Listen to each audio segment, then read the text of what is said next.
पुणी शयतान को स्थान दियो नहीं कहीं लिखा अच्छी कहीं ईश्वर वाक्य लिखा अच्छी शयतान को स्थान दियो नहीं आज आम कौन करूँ जीशु को स्थान न दे शैतान को आम स्थान देवछु कौन विषय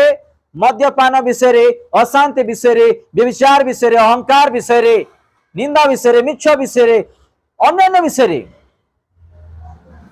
तो आम्भे माने भी जानिबार आवश्यक जेतेले शैतान को स्थान देलु तो आम्भे गलु आम परिवार आम जीवन में शांति रहिबो नाही कौन सी आशीर्वाद रहिबो नाही कौन सी परिवर्तन रहिबो नाही कौन सी परित्राण रहिबो नाही तो आम्भे माने चिंता करिवार आवश्यक